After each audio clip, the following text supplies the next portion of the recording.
¿Estamos de acuerdo? Si hay muchas panaderías, excepto que el panadero sea tu mejor amigo, vos vas a ir al que te dé el mejor pan, el más rico, el menor precio. Entonces, esa competencia, sin que nadie interfiera, hace que los precios se equilibren al nivel y la calidad del pan también de ese producto. ¿Me siguen hasta ahí? Sí, profe. Sí, profe. Bien. Entonces, ¿qué pasaría si el Estado apoya a un panadero con subsidios, por ejemplo, lo que hoy podemos entender, frente a otros? ¿Ese equilibrio se daría? No. Bien, ¿y qué pasaría si el Estado apoya, por ejemplo, a una rama de producción que da pérdida por decirte, no sé, para hacer pan el trigo lo traigo de muy lejos, no tengo trigo, etcétera, etcétera, pero yo Estado voy a apoyar a esa industria. Entonces, de repente...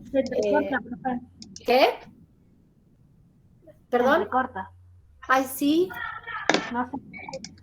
Yo escucho bien, pero no sé si se les está cortando a los demás. A mí no, profe. No, a mí tampoco.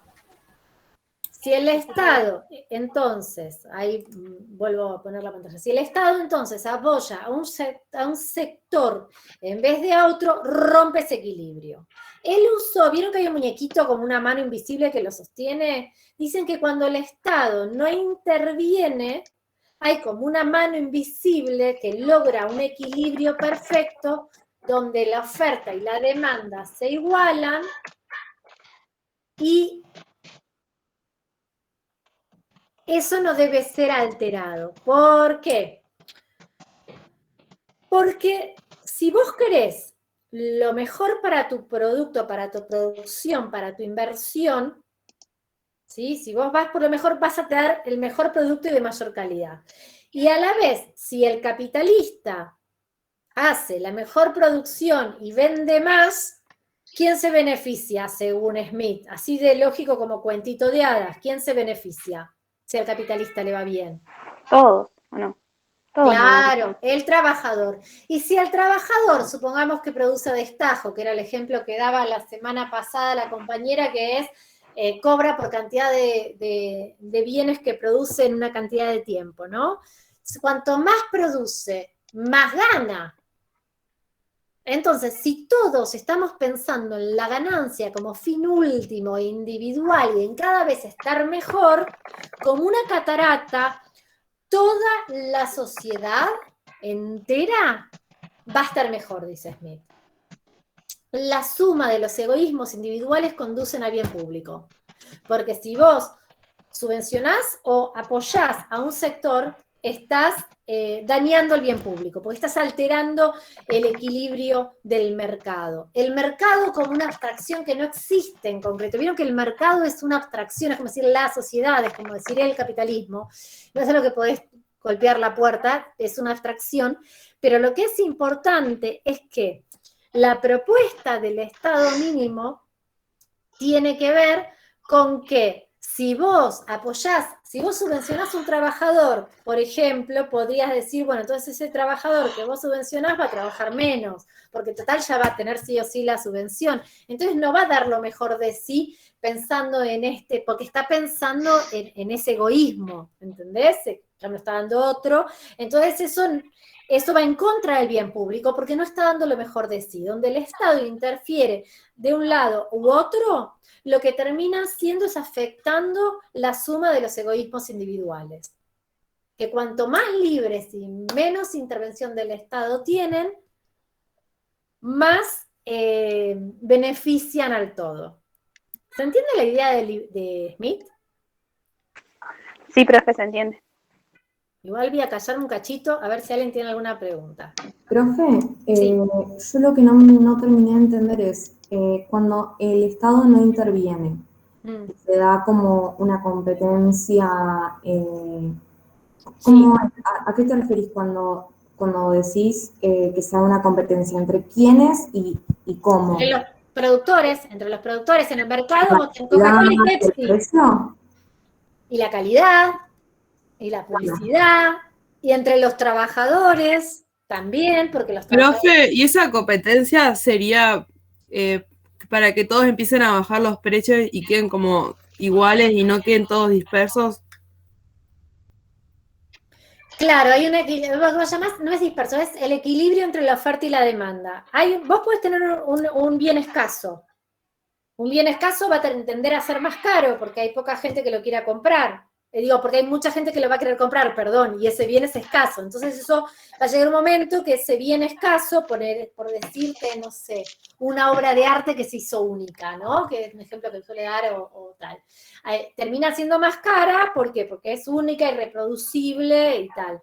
En cambio, los bienes más comunes como el pan, tenés el costo de producción y la ganancia.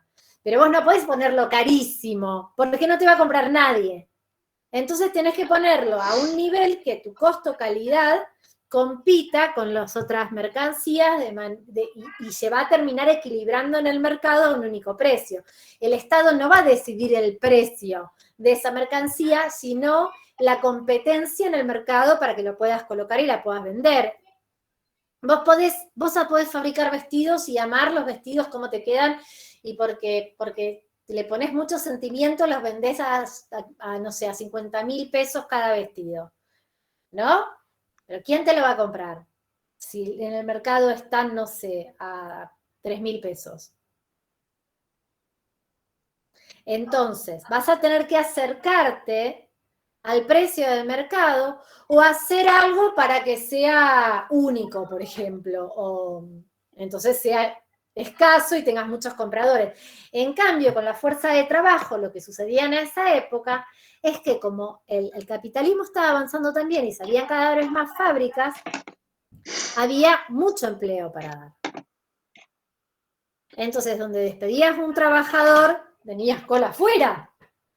Entonces, el trabajador ganaba muy poco.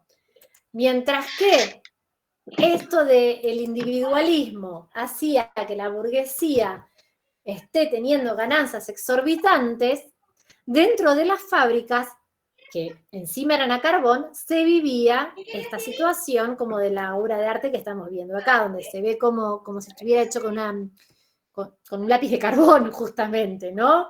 Desolación, niños trabajando, sobre todo en las fábricas textiles, porque entraban en sus máquinas, sus manitos, y eran más chiquitos, igual que de las mujeres, entonces daban muchísimas ventajas. No había, como el Estado no podía intervenir en la economía, no había regulaciones tampoco para los trabajadores, porque los trabajadores tienen también oferta y demanda, se basan por la misma ley. Entonces, como el Estado no puede intervenir, no puede decir, bueno, vos vas a tener tantas horas de trabajo, derechos, salud, no, ¿se entiende? El Estado no podía intervenir en la economía porque el Estado liberal es un Estado mínimo que lo que va a hacer es proteger la ganancia del capitalista, en primer lugar, con este argumento de que lo mejor que le puede pasar a la sociedad es la libertad para competir y que todos demos lo mejor que tenemos para dar. Y que si yo trabajo a destajo y trabajo muchísimo para el capitalista o para el burgués, y yo trabajo muchísimo para mi patrón, me voy a beneficiar yo porque me va a mejorar los salarios, ¿no? Pero, Sí. Eso, pero no hay como una contradicción con esto de que se busca como la libertad para generar esta competencia, pero los derechos de los trabajadores son inexistentes. No existe todavía, no existe esa palabra. No existe. A ver, tienen que pensar en base a lo que venían leyendo. Ustedes venían leyendo que de feudalismo pasamos a un régimen donde el monarca absolutista era el amo y señor, decidía de manera despótica y se metía en todo. Entonces, ¿qué es lo que dicen? Necesitamos que el Estado no se meta. es importante, porque no vamos a avanzar si el Estado se mete todo el tiempo. No se puede sacar del contexto en donde el liberalismo es una opción deseable. Aparte, lo están pensando, Irina, la pregunta que hiciste, la estás pensando desde hoy, pero el concepto de derechos no existía. El trabajador, el obrero, es una figura proletario, ¿no? Que gana un salario. Es una figura novedosa que tiene, en estas fotos que estoy viendo, 200 años, como mucho a nivel ya masivo. Entonces, ¿qué derechos? Se trabajaba 12 horas en camas calientes, que muchas veces las camas estaban dentro de las mismas fábricas y dormías ahí, te levantabas y seguías trabajando. ¿Sí? Entonces, esto que era un progreso para el mundo, porque la ciencia transformaba la naturaleza, porque gracias a la razón avanzamos en la fábrica capitalista, porque bla, bla, bla, era muerte y miseria para la clase trabajadora. Los efectos del liberalismo eran distintos según de qué lado estabas parada. Acá tenemos relatos. Estas fábricas trabajan 1.500 personas, más de la mitad tienen menos de 15 años, la mayoría de los niños están descalzos, el trabajo comienza a las 5:30 de la mañana y termina a las 7 de la tarde, con altos de media hora para el desayuno y 1 hora para la comida. Los mecánicos tienen media hora. Bueno, dice, cuando estuve estos son relatos de médicos, ¿eh? Cuando estuve en Oxford Road, Manchester, observé a la salida los trabajadores cuando abandonaban la fábrica, a las 12 de la mañana. Los niños en casi su totalidad tenían aspecto enfermizo, eran pequeños, enclenques e iban descalzos. Muchos parecían no tener más de 7 años. Los hombres en su mayoría de 16 a 24 años estaban casi tan pálidos y delgados como los niños. Las mujeres eran las de apariencia más saludable, aunque no vi ninguna de aspecto lozano. Aunque vi o creí ver una raza degenerada, seres humanos achaparrados y debilitados y depravados, hombres y mujeres que no llegarán ancianos, niños que nunca serán adultos sanos, era un espectáculo lúgubre. Eso es en 1832, para que te des una idea que hablas de derechos. En Argentina, para la misma época, lo que podés observar es que, vamos a pensar un poquito en la historia de Argentina, hacia 1880, los enfrentamientos entre unitarios y federales, que fueron como, qué tipo, la gran guerra civil de qué tipo de país va a triunfar, que habían concluido, y ya dentro de las presidencias de Sarmiento, Mitre, etcétera, etcétera, empiezan a pensar qué tipo de país quieren y que ese país tiene que tener un desarrollo también industrial y seguir la marea de cómo estaba el mundo en esa época. Entonces, con poca población, sobre todo después de las guerras, como ya sabemos y vimos en el colegio, es la época donde se hace una gran política para atraer inmigración extranjera. ¿Sí? Bajaban de los barcos.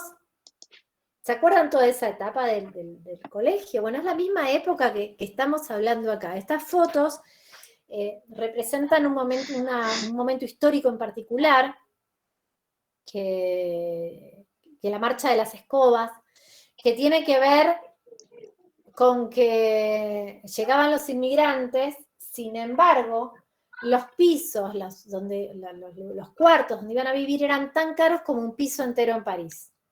Entonces vivía una familia dentro de un espacio muy reducido, no podía pagar el alquiler, entonces terminaban siendo 3 o 4 familias hacinados, y en un momento ya lo que ganaban trabajando no podía cubrir el costo del alquiler, que subía constantemente.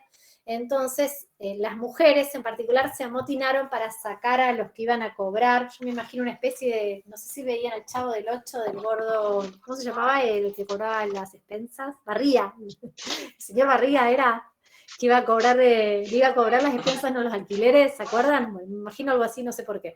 Pero bueno, estas mujeres sacaban a escobazos a la gente, a los que iban, hasta que, bueno, un enfrentamiento, cayó la policía y en ese enfrentamiento murió un chico de 16 años. Entonces la gran marcha que ven abajo son todos los inmigrantes y trabajadores organizados, marchando por esta cuestión. En ese momento, en la ciudad de Buenos Aires, uno de los intendentes, que era el apellido Don Torcuato de Alvear, propone hacer conventillos modelo, más grandes, más ventilados, y la respuesta fue: el Estado no puede intervenir en la economía, en la competencia de los precios de los alquileres. Irina, no sé si te respondo si tiene sentido o no tiene sentido, pero era así. Sí, me pasa que justo lo que dijeron al principio de la clase, me olvido de ponerme como en esta pregunta de qué provecho se saca de o por qué actúa así el burgués, por ejemplo, y empiezo a pensar como yo de ahora y me voy totalmente de tema. Claro, fíjate este cuadro es una pintura buenísima, se llama La fiebre amarilla.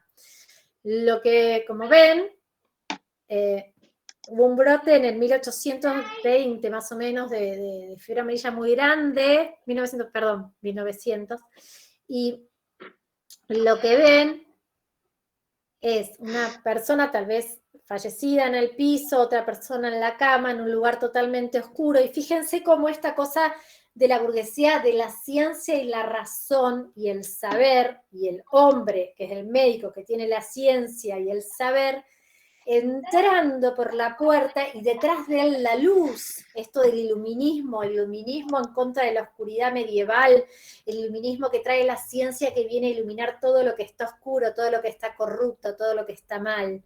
Este cuadro, cuando uno lo analiza, tiene muchísima información respecto a la mirada de la época, al contexto de la época, a la herencia también de las ideas de las revoluciones que venimos viendo, ¿no? Entonces, ante semejante panorama, por más que el Estado, y esto atención con este punto, por más que el Estado no pudiera intervenir en la economía, si se te mueren los trabajadores que invertiste para traerlos de España, Italia, polacos, etcétera, etcétera, te quedas sin trabajadores. Y además los estás formando para que trabajen en las curtiembres, en los frigoríficos, en el caso de Argentina. Y en el caso del resto del mundo, los estás formando para que manejen la cadena de montaje. Entonces, ¿qué haces? A todo este fenómeno, y en particular si volvemos a estas masas que vemos acá, ¿no? Que están conviviendo todas juntas en una situación, yo por acá tengo, quiero mostrarles algo en particular del movimiento obrero. No lo tengo acá, no me quiero dispersar mucho, que es, los trabajadores empiezan a ver como enemigos, empiezan a ver que la gran situación de injusticia que estaban viviendo, y vienen los diferentes, después lo vamos a ver, creo que lo tengo más adelante, movimientos obreros que comienzan, por ejemplo, con los luditas, que son los trabajadores que intervienen en la fábrica para romper la máquina como símbolo de eso que los esclaviza, de eso que los aliena, como veíamos en Charles Chaplin, que para la cadena de montaje y él sigue con el tic, con las manos de ese pequeño proceso de producción que nunca ve entero y que hace siempre lo mismo durante millones de horas, y después estos ingenieros viendo cómo hacer para que el trabajador coma, pero pierda la menor cantidad de tiempo comiendo, entonces automatizar y unir a ese ser humano a la máquina para que produzca más mercancías en menos tiempo para lograr ¿qué? Ganancia. Entonces, esta mayor ganancia que tiene el burgués nunca termina llegando a los obreros que se enferman, que mueren jóvenes, que están hacinados, que tienen alquileres tremendos, si vamos al caso de Argentina. Entonces, se empiezan a dar las primeras asociaciones de trabajadores. Los luditas serían los primeros que rompían la máquina para parar la producción, pero después piensen en los niñitos que veían en las fotos anteriores trabajando, o las mujeres que muchas veces perdían miembros, perdían la mano, no había protección social, no había una salud pública como la entendemos hoy. Entonces empiezan a ver los pequeños gremios donde se empiezan a asociar, a veces por empresa, a veces en el caso de Argentina, como vemos a la Asociación Española, la Asociación Italiana, esos primeros gérmenes de asociarse con un fondo común para ayudar a la viuda, para ayudar al que se accidentó. Entonces empiezan a dar pequeñas asociaciones, pequeñas organizaciones de trabajo. Pero también venían estos trabajadores que ya desde Europa empezaban a conocer el sindicato y a ver la forma de producción capitalista como la culpable, la madre de todos sus males.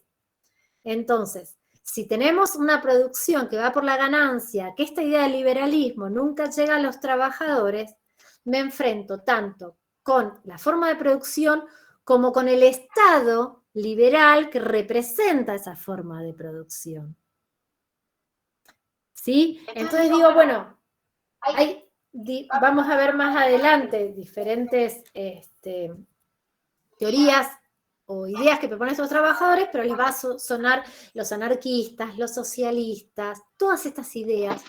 Para el status quo, si quieren pensar en Argentina, que piensa en ciudadanos argentinos con un Estado liberal insertándose al mundo como el granero del mundo, pasan a ser sumamente problemáticos.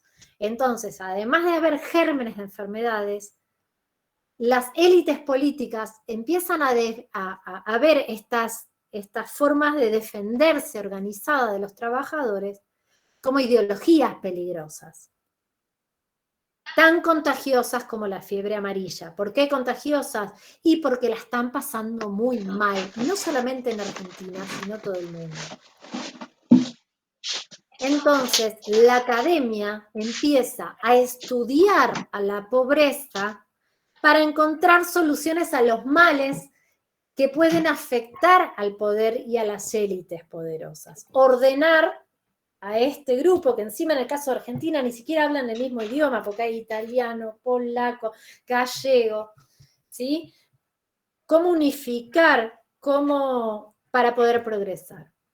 Entonces, a la pobreza se la llamó, o sea, la problemática que acarrea la pobreza y todos estos conflictos, se lo llama la cuestión social. La academia va a estudiar la pobreza como la cuestión social para poder ordenarla. Y así, pero esto no es ojo, que esto tampoco tienen que verlo como una problemática argentina, esto está pasando en todo el mundo. Porque los cambios que se vivieron en las revoluciones fueron tan veloces que nada estaba todo como un relojito ordenado. Entonces, la respuesta va a ser estudiar a la sociedad con el método científico que dijimos, en esa época, sobre todo basado en aquello que podemos ver, tocar, sentir, ¿sí? Con lo que se llama empirismo, estudiar a la sociedad para poder ordenarla y para poder progresar. ¿Qué es lo que se ve como un progreso? Insisto, un proceso de industrialización y urbanización también ordenado. ¿Sí? Esta verdad del orden para el progreso es un único progreso. Es el progreso burgués. No es el progreso ni de los pueblos originarios, ni es el progreso de los trabajadores en tanto partícipes de la ganancia ni las decisiones políticas. Entonces, esta academia que está estudiando, que está produciendo verdades, piensen en esa época que la educación no era para todos. Las mujeres, de hecho, para esta época, vamos a ver más adelante que Cecilia Grierson, por ejemplo, en Argentina se recibe de médica, pero no la dejan ejercer por ser mujer. O sea que el saber va a ser propiedad de los hombres. ¿Sí? El saber va a dar el poder, porque quien tiene el saber puede manipular la realidad. Ese poder lo vas a adquirir con un saber específico, que es el saber científico, que va a ser asociado con la verdad. ¿Sí? Y esa verdad te va a dar autoridad. Entonces, ¿quién tiene el saber, el poder, La ciencia como verdad tiene la autoridad. ¿Y quién es? ¿Quién tiene entonces el poder? ¿He-Man? Lo tiene el hombre de clase alta, europeo y blanco. En el caso de Argentina, los criollos herederos, ¿no?, de las revoluciones. Entonces, decíamos que el Estado, si bien no interviene en la economía, debe disciplinar a los obreros. Y lo va a hacer a través de las escuelas, prisiones, hospitales, fábricas. Y ahí les va a enseñar los valores e ideología burguesa de manera tal que sea vivida como algo natural, como esto que nos costó pensarnos sin la idea de que exista una ganancia. ¿Vieron que no pudimos? Significa el fin de la historia no poder pensarnos con algo que no sea una ganancia como organización social o sin la relación obrero-burgués, ¿sí? Nos cuesta pensarnos porque lo vivimos como natural. Esto fue un aporte que hizo un autor que vamos a ver más en Aspectos Sociológicos 2, que se llama Antonio Gramsci. Pero bueno, por ahora nos quedamos con eso, ¿no? Aprendemos lo que somos a través de algo del sentido común. Mientras tanto, se da una transformación muy interesante, ¿sí?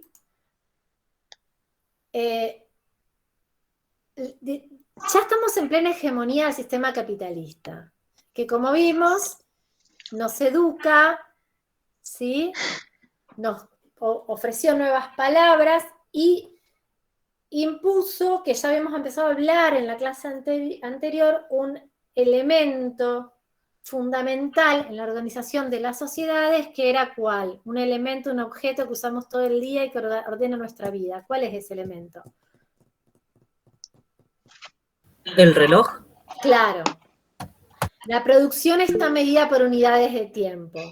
La eficacia y la eficiencia también. La eficiencia es la cantidad de productos medida en tiempo. Más eficiente, cuanto en menos tiempo, mayor producto está.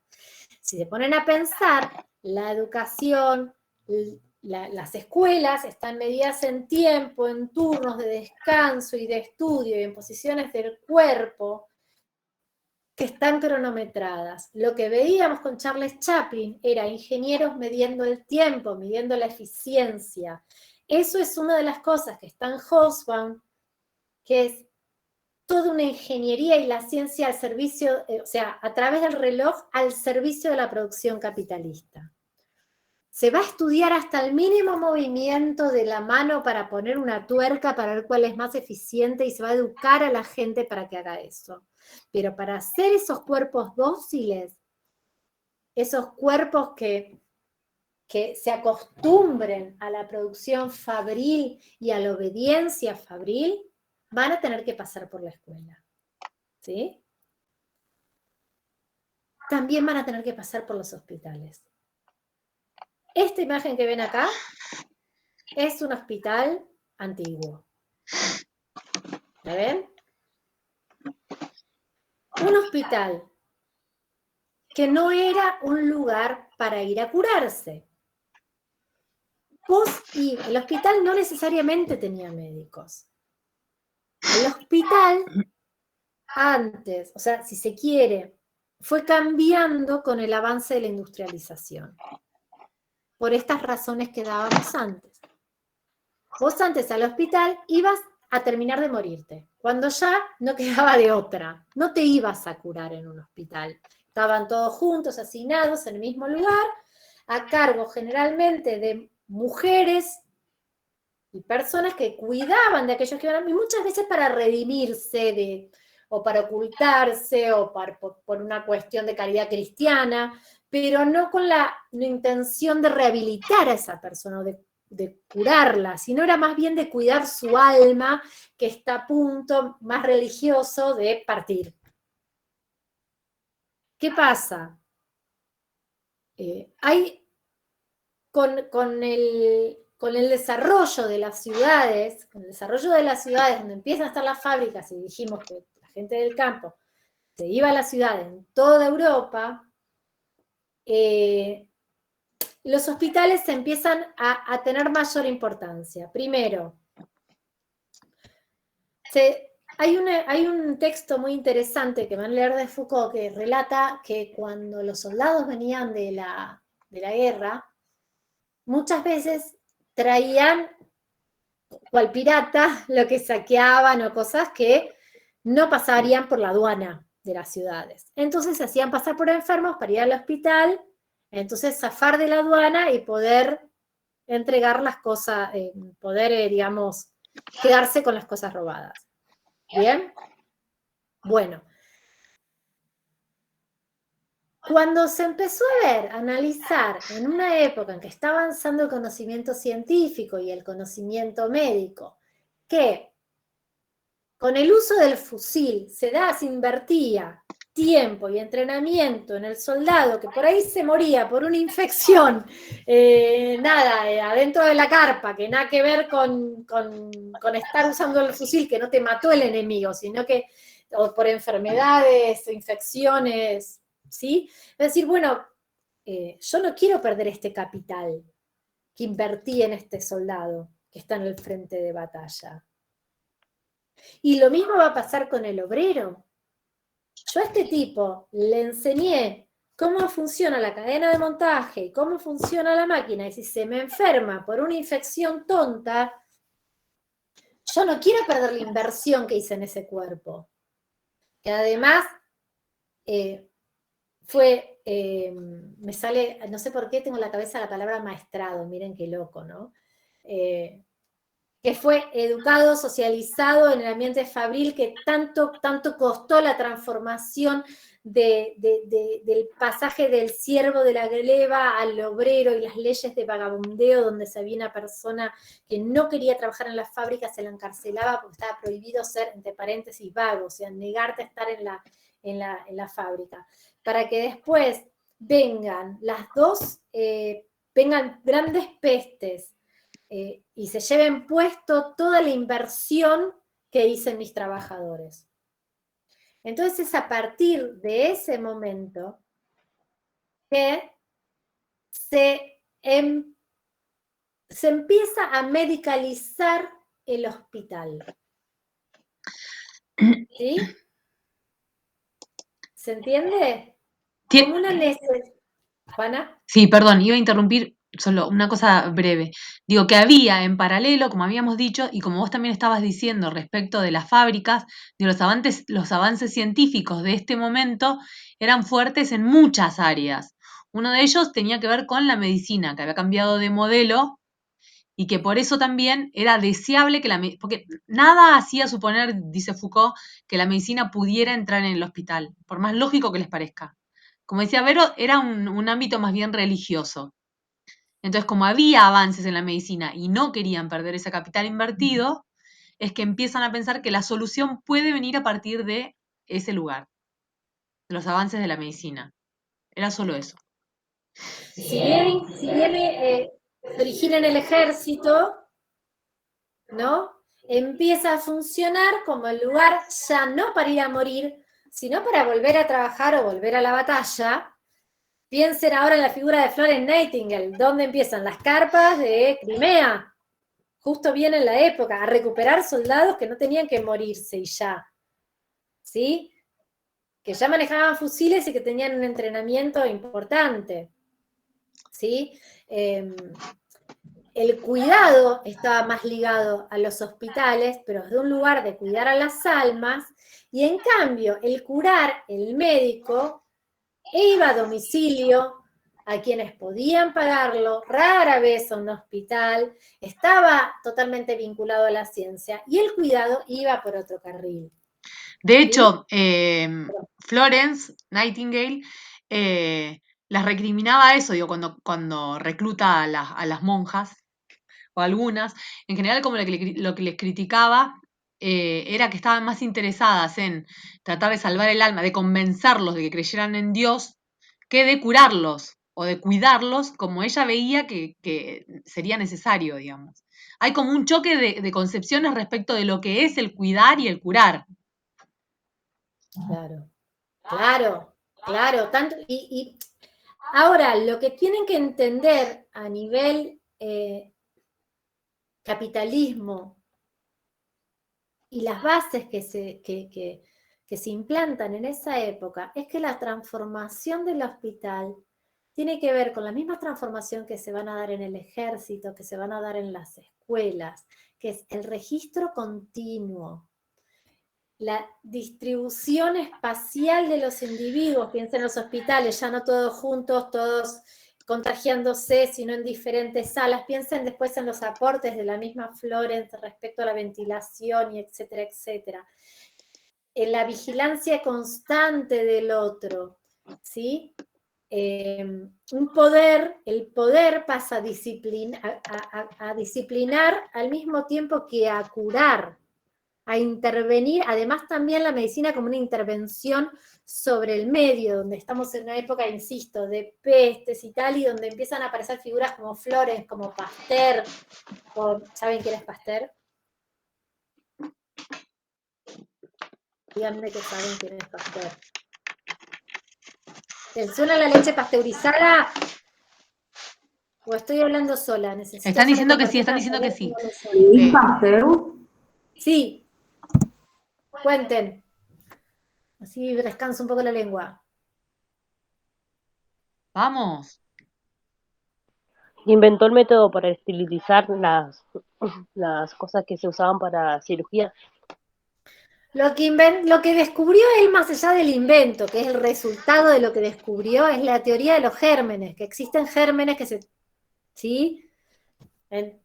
Entonces, a partir de ahí vino la pasteurización, esterilización, etcétera, etcétera. Antes había otros investigadores como...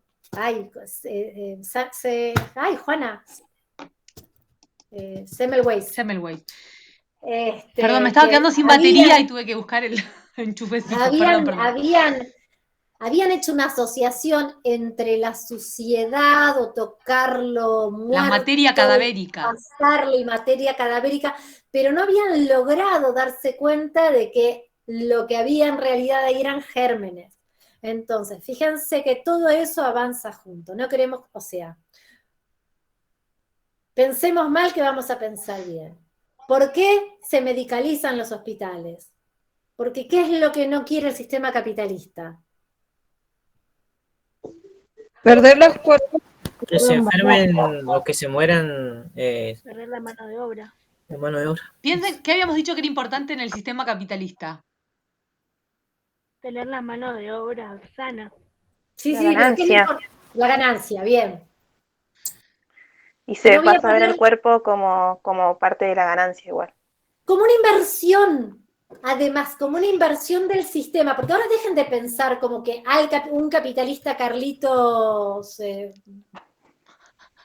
pienso en nombre empresario y me viene Macri, pero díganme otro. Mr. Burns, volvamos al ejemplo de los Simpsons, volvamos al ejemplo de los Simpsons. Mr. Burns, no personifiquen cuando pensamos sociológicamente.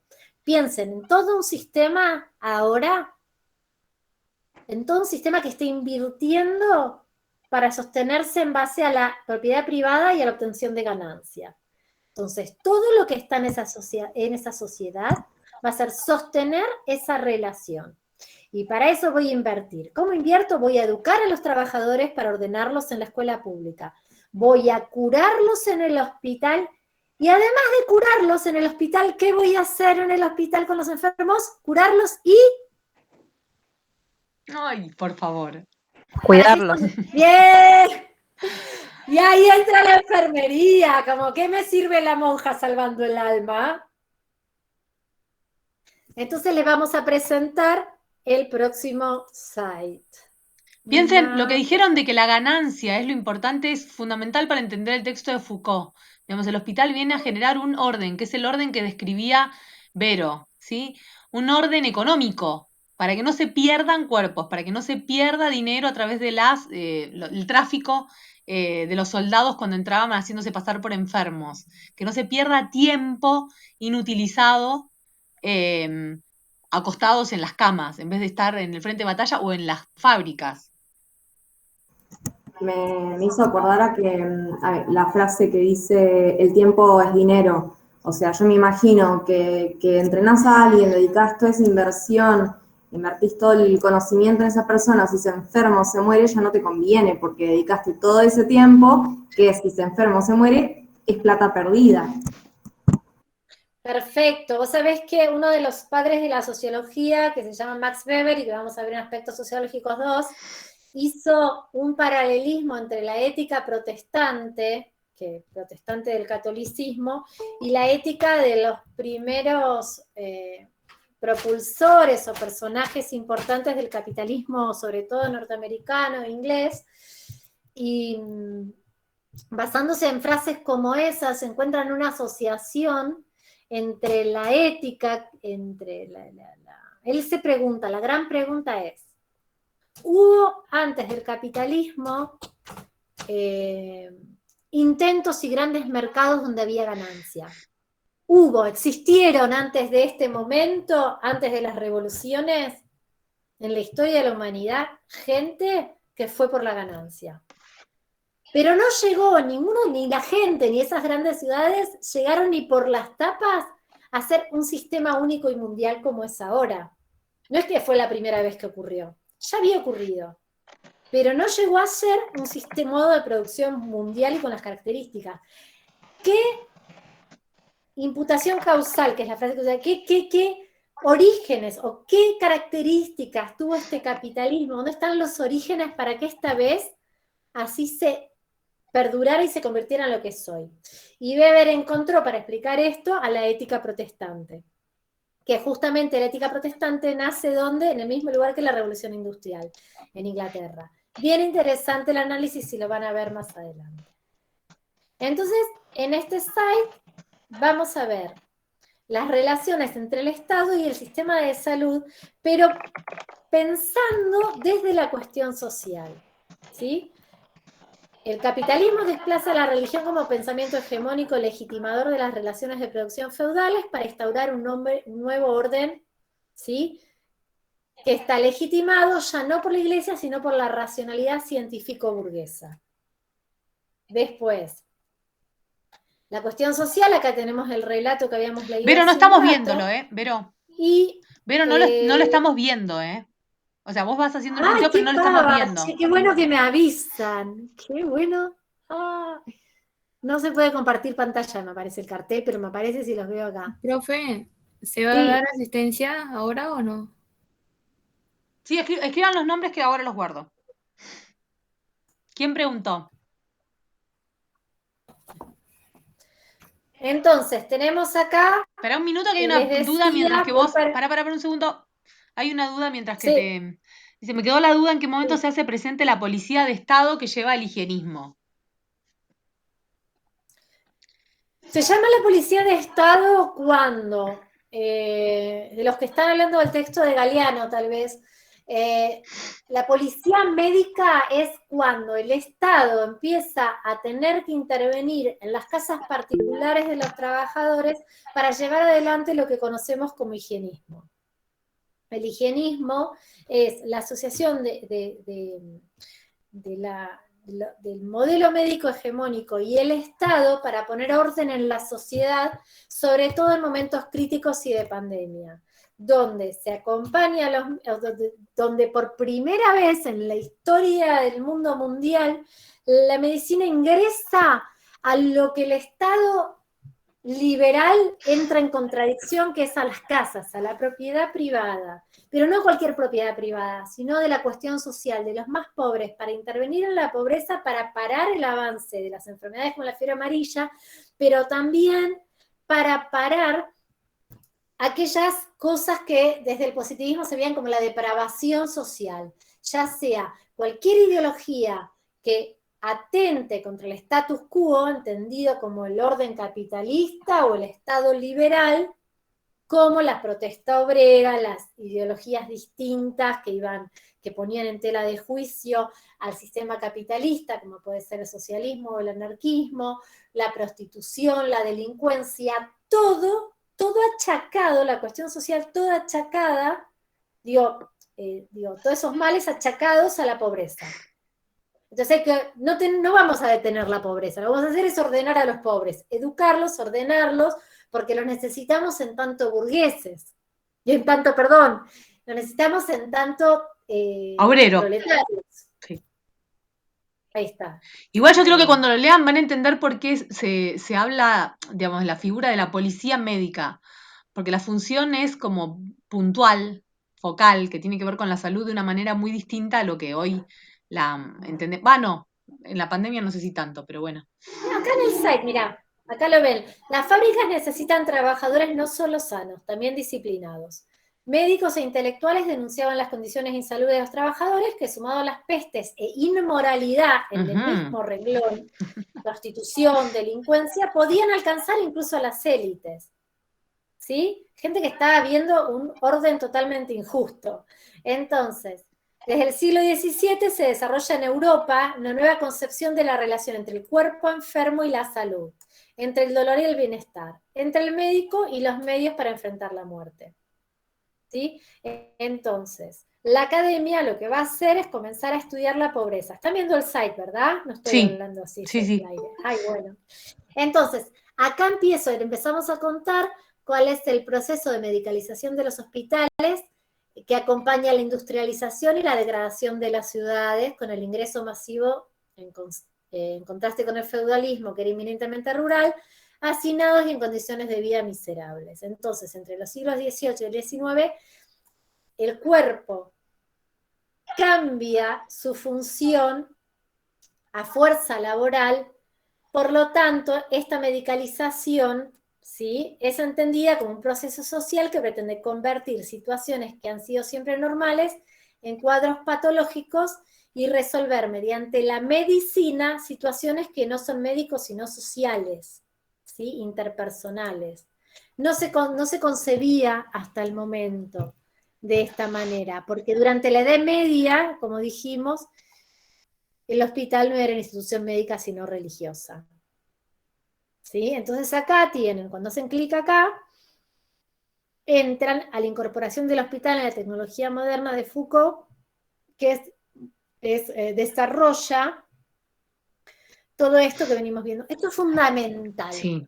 Todo lo que vimos de Estado liberal, todo lo que vimos de la formación de una nueva clase social, todo lo que vimos estamos en el medio de la primera revolución industrial, el caos, el desorden, pensar en Argentina con esos barcos de cientos de trabajadores viviendo hacinados, y en el medio las pestes, y en el medio el avance de la medicina, acá tenemos a Luis Pasteur,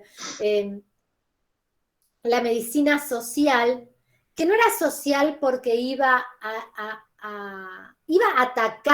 atacar focos, ¿se entiende? No era una medicina preventiva, iba a atacar focos, ¿sí?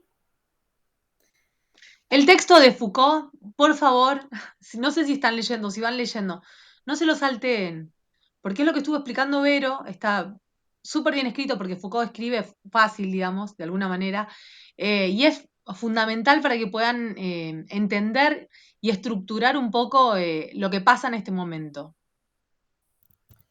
Fíjense si era importante la medicina, que era medida y modelo para otras ciencias como la sociología. Después, si quieren, lean esta frasecita, pero si recorren estas imágenes, acá hay un dato interesante, y es que hacia la misma época en Latinoamérica empiezan a darse, por ejemplo, la primera escuela de enfermería de Latinoamérica, ¿sí?, que es la de Cecilia Grierson, que tenía que ver con que ella primero ella se viaja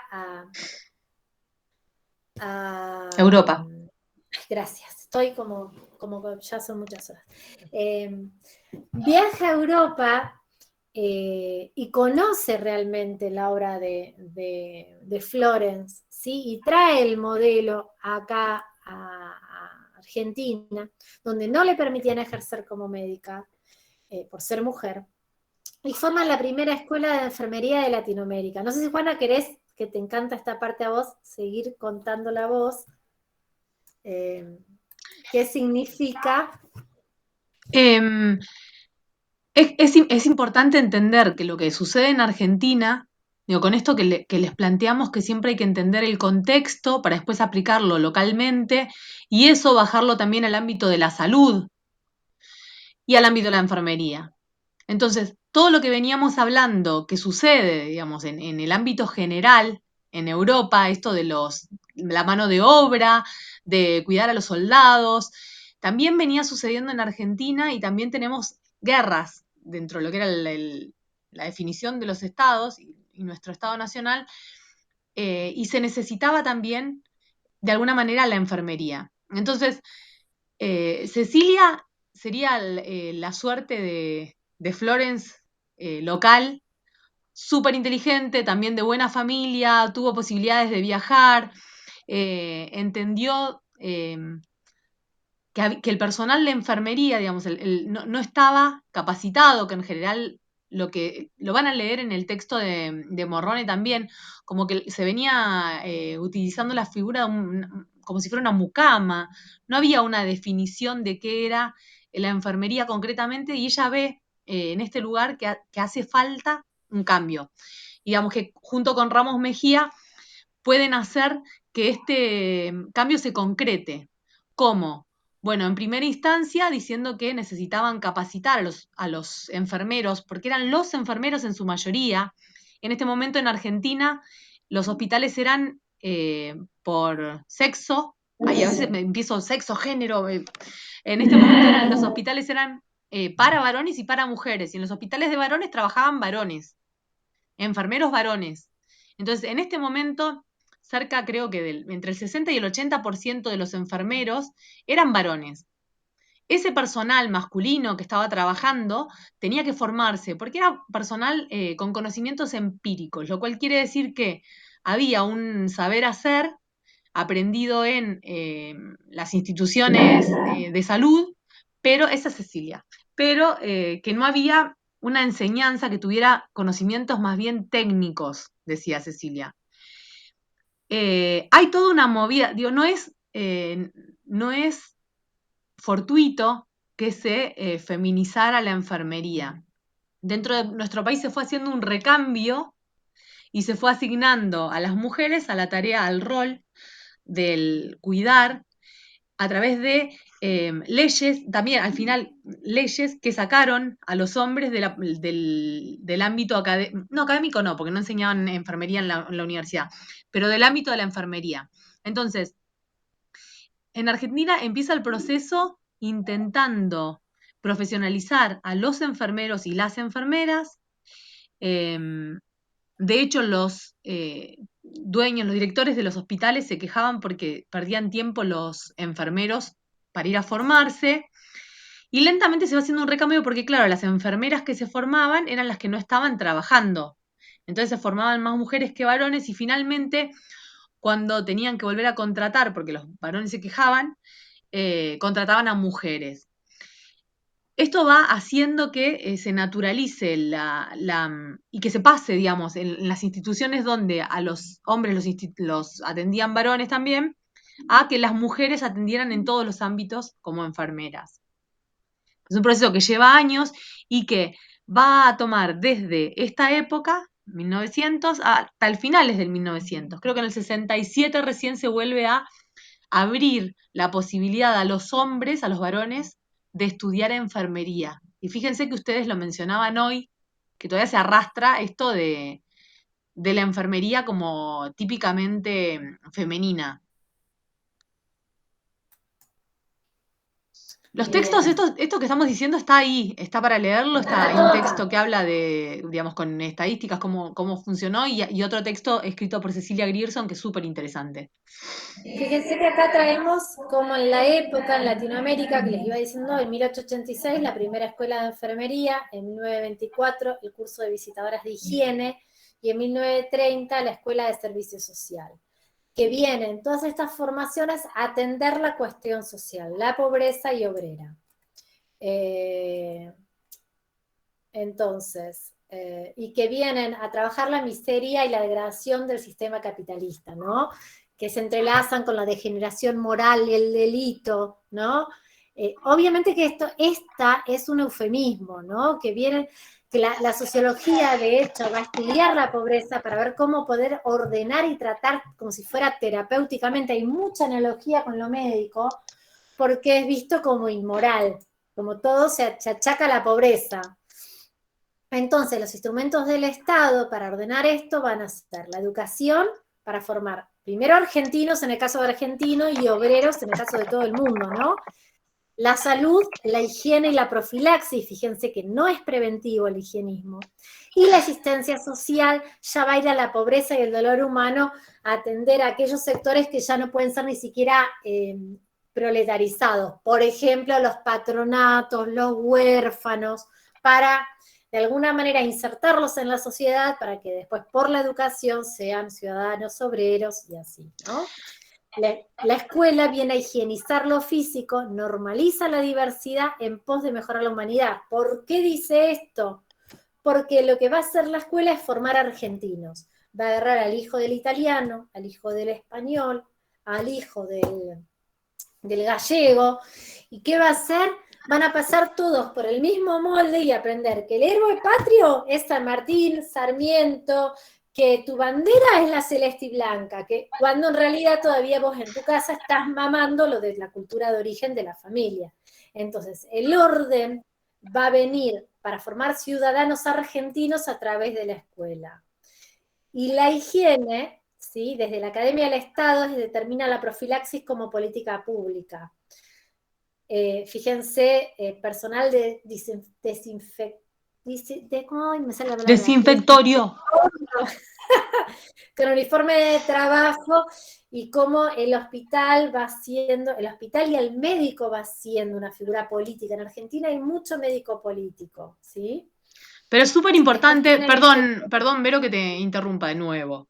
Es súper importante que entiendan esto en el higienismo, que decía Vero que es una cuestión focalizada.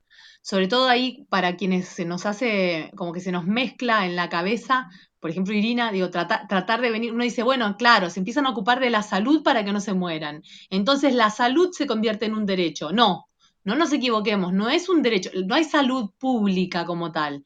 Solamente se hace foco en los lugares donde hay que hacer profilaxis para que no se propague la enfermedad, para que no se propaguen las ideas, para que no se contagie lo inmoral y la mugre, ¿sí? Pero no es como un derecho a la salud entendida como lo entendemos hoy. Tendría que ser de nuevo como con un propósito a cambio, no como derecho, sino como yo necesito esto para que no pase lo otro. Claro, sí. Claro. Sí. Bueno, entonces, vamos por acá. Estamos acá. Esperen que se me perdió ahora está. Acá tenemos el acceso a un texto de higienismo que explica, ¿no?, bastante bien cuáles son las bases y fundamentos. Y vamos a trabajar bastante con este autor Néstor Perrone, que también profundiza ya más concretamente en el tipo de leyes y medidas que se toman en cada etapa. Fíjense que tienen las páginas acá. Este video está muy bueno, de Isla Sábato, para comprender la emergencia de los agentes transformadores, comienzo de la profesionalización de la enfermería, y acá está un poco lo que les contaba Juana. Y acá resignificando los conceptos de la higiene, surgimiento de una autoridad sanitaria. Esta parte, acá en la feminización, lo que les contábamos de quién es Cecilia Grierson y tal. Hay acá las reflexiones. ¿Qué cuestiones explican la emergencia de la profesionalización de la enfermería en Argentina durante el higienismo? Ya lo vinimos hablando. Y dice, las iniciativas de Cecilia Grierson y de Florence Nightingale acerca de la cuestión de la formación de enfermeros y en especial de enfermeras debe entenderse en el entramado de su pensamiento y acciones respecto a la condición femenina. Eso lo van a ver en el texto. Pero fundamentalmente lo que queremos es que vean, sobre todo Florence, acá viene una parte que se nos ha acusado de no querer a Florence, por no entender lo que vamos a decir ahora. Cuando dijimos de que no hay seres que aparecen porque sí, lo que nos referimos es que si Florence fue tan importante como fue Florence, es por el contexto histórico y momento en que Florence dice y hace lo que hace. Primero, Crimea, estamos hablando del inicio del proceso de medicalización en los hospitales. Avances científicos, persona, mujer, totalmente ligada al cuidado, blanca, clase alta, con relaciones con el primer ministro británico, con conocimientos científicos y de estadística en particular. Ella va, o sea, acompaña a los soldados en Crimea, pone al servicio de los soldados sus conocimientos y después hace lo que hace y es escuchada, porque el contexto histórico es positivista, científico, es mujer y está hablando de cuidado, no de medicina. Ojo, pues por eso hubiera hablado de medicina, olvídate. Y además por sus relaciones de poder. Y además, si ustedes se sitúan en Europa, el rol de la mujer, sobre todo en la Primera Guerra Mundial, a partir de Florence, pasa a ser que las mujeres clase alta, muchas, incluso nobles, van a dedicarse al cuidado, a la enfermería en el contexto de guerras. O sea, hay toda una cuestión que tiene que ver tanto con la feminización del cuidado como la necesidad, ¿sí?, de llevar todos estos conocimientos de época y del higienismo en particular al cuidado. ¿Se entiende?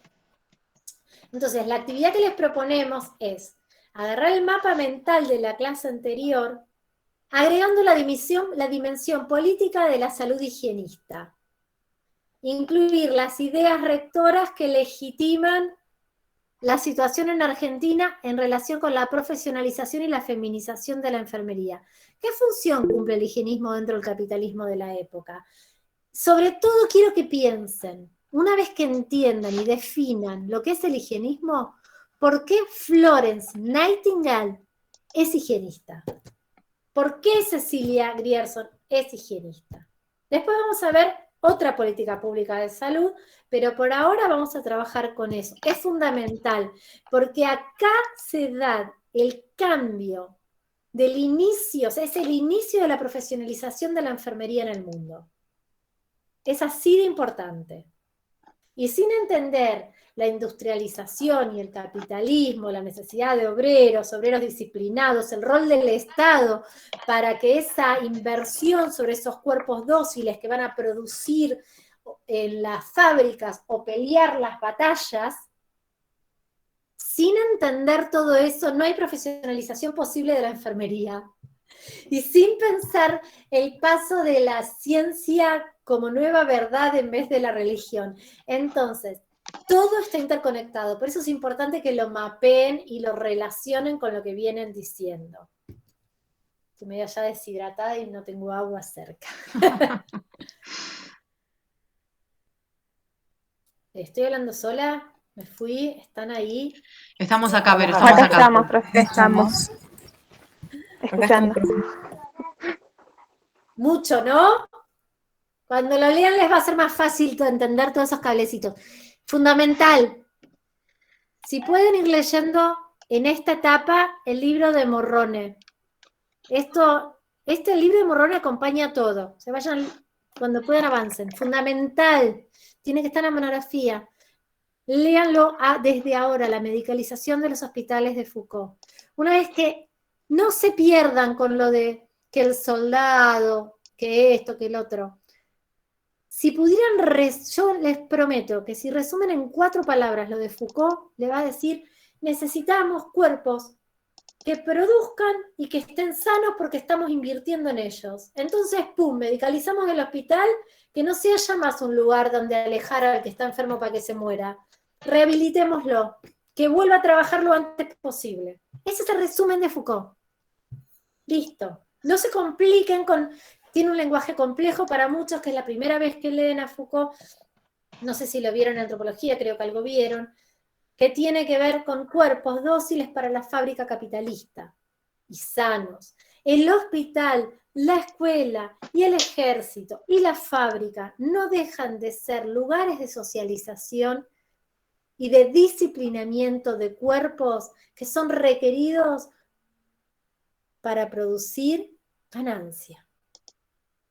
Hay que aceitarlos. Y cuando medicalizamos el hospital, no es solamente porque avanzó la ciencia, porque apareció Pasteur o porque apareció Florence, sino que es al revés, porque el capital necesitaba recuperar cuerpos, se les dio cabida a Pasteur, a Florence y a toda esa gente.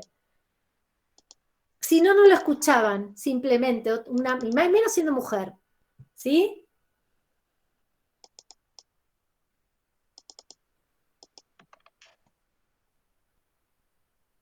¿Alguna duda? Mucho. Profe, entonces al capitalismo, o sea, al mapa ese que hicimos nosotros conceptual, le agregamos lo que es los hospitales y la medicalización, o el higienismo en sí solo únicamente. Es todo, el higienismo es la medicalización y los hospitales, es la política pública desde el Estado que inicia, es como todo al mismo tiempo eso. Entonces, cuando lo leas claro, te va a terminar de cerrar, cuando lo leas te va a terminar y dentro de eso le agregamos lo que sería a Florence y a Cecilia Grierson, algo así. Sí, te va a venir bien hacerlo, ubicarlas y entender qué rol juega, pero tenerlas como actor social, no como Flores y como Cecilia, por más que sean súper interesantes, igual. Pero sí, como actor social. Es lo mismo, uno es muy loco cuando uno dice, y esto se lo dejo a Juana, para que lo profundice, pero es muy loco cuando uno lee a Cecilia Grierson, que era feminista, decir, ¿cómo es feminista? Si está feminizando la enfermería como una labor de mujeres. Es una gran contradicción, que van a ver cuando lo lean por qué lo hace.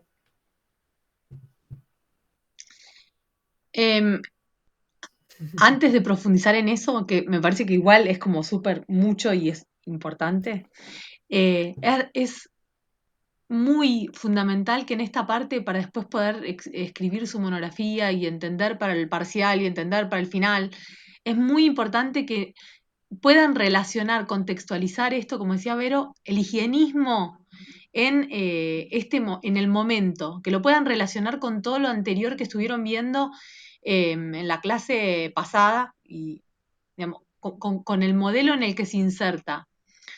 Porque no hay posibilidad de entenderlo fuera de ese modelo. Vendría a ser, si podríamos asociar la política de salud del Estado liberal que empieza a desarrollarse, es higienista. Me van a decir, hay contradicciones porque el Estado va a intervenir desde el higienismo en la vida privada. Sí, pero es una necesidad del capital, porque el Estado liberal en principio lo que va a hacer es velar, el Estado siempre, cualquier Estado dentro del capitalismo, por salvaguardar la propiedad privada y la ganancia. ¿Sí? Y la relación de producción. Entonces, si vos tenés obreros que gradualmente se están organizando más, vieron todo lo del video de la lucha obrera, tal, va a llegar, vamos a empezar a ver en la próxima clase, que es dentro de 2 semanas, acuérdense eso, es dentro de 2 semanas la próxima clase, porque la semana que viene, mesa de examen, no tenemos clases, van a empezar a ver cómo en algún momento pareciera que el capital va a necesitar torcer la aguja hacia el lado del trabajo y no del capital, recuerden, capital es la riqueza, porque si no, no puede sobrevivir el capital, porque hay demasiada, o sea, con algo que vieron en el video que les adelantó, con la organización de los sindicatos, la revolución rusa, etcétera, todo eso que vamos a ver la clase que viene, ¿sí? Y la crisis del 30. Eso lo vamos a entender la próxima clase.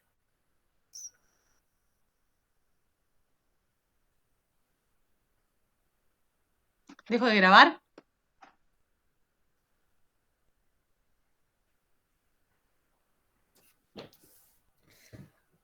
¿Dudas?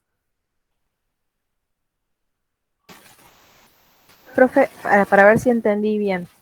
Entonces la relación sería que como el Estado no puede intervenir en el liberalismo, en la economía, no puede intervenir directamente en la economía,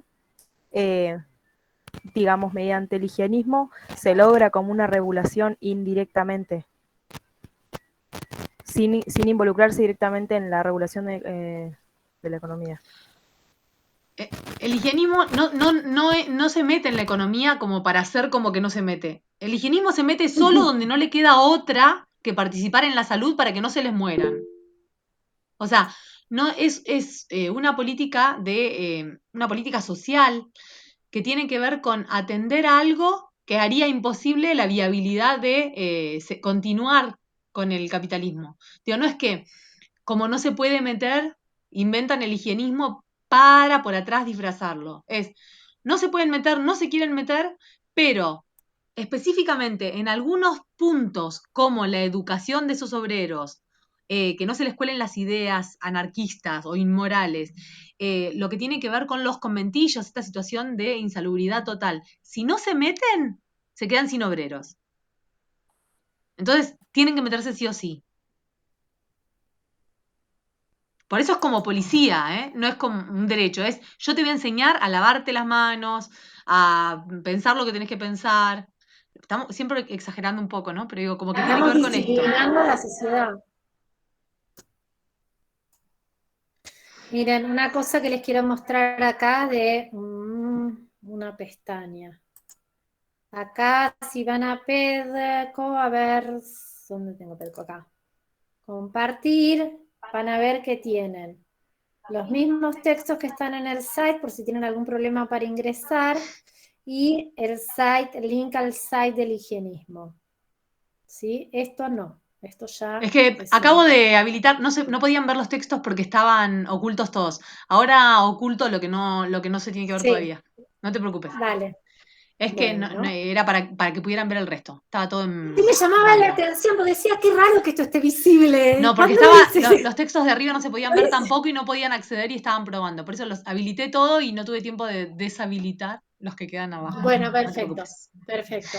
Bueno, dejo de compartir. Así nos vemos. Bueno, ¿alguna duda? Traten de ir, cuando le decimos que traten de ir al grano, es tratar de pensar sociológicamente. ¿Qué función cumple el Estado liberal que vimos hoy? ¿Qué función cumple el higienismo? ¿A quién está dirigido? ¿Por qué es el momento del inicio de la profesionalización de la enfermería el higienismo y no otro? Y no focalicen solo en Argentina. Por más que también pase en Argentina, y es muy interesante, generalmente van a ver a lo largo de esta materia que hay que las corrientes, que lo que pasa es coincidente en Occidente. Va a ver un versito, me voy a poner a rapear, coincidente en Occidente. En fin. Traten de asociarlo así.